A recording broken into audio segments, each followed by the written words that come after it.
आदाब नाजरीन, लाजवाल उर्दू खबरों में आपका खैर मकदम। मैं हूं आपका मेज़बान नरेंद्र सिंह ठाकुर। आइए नज़र डालते हैं अहम खबर पर। जहां एक तरफ कोरोना को फैलने से रोकने के लिए लॉकडाउन जारी है, वहीं दूसरी तरफ कुछ मुफादी खसूसी रखने वाले लोग इन हालात का नाजायज़ फ़ायदा उठाकर जंगलात को नुकसान पहुंचा रहे हैं। ज़राए के मुताबिक सिंध फॉरेस्ट डिवीज़न गांधरबल के सिंध रेंज के सुंबलवाला के जंगलात कंपार्टमेंट नंबर 69 में जंगलात अराजी पर कब्जा करके नए तामीरात तामीर किए गए हैं और जंगलात से सरसब्ज दरख्त काट कर इन तामीरात के इस्तेमाल में लाए गए। इसी तरह मानसबल रेंज के गुटली बाग के कंपार्टमेंट नंबर 43 में भी गैर कानूनी तौर जंगलाती जमीन पर भी तामीरात तामीर किए गए हैं और इसमें भी जंगलात से पेड़ काट कर लगाए गए।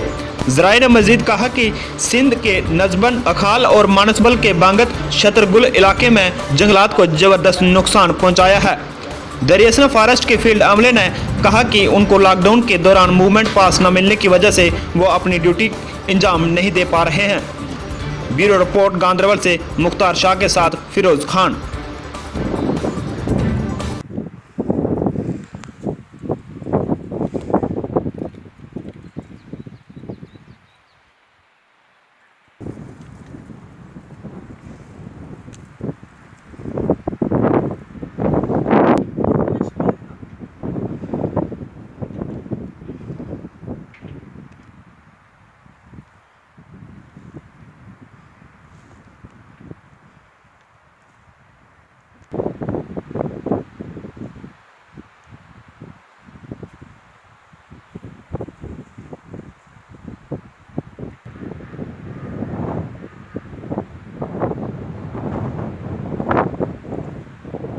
लाजवाल उर्दू न्यूज़ यूट्यूब चैनल को सब्सक्राइब जरूर करें और बेल आइकन पर क्लिक करें। बेल आइकन पर क्लिक करने से आपको ताज़ा तरीन खबरों की फौरी जानकारी मिलेगी।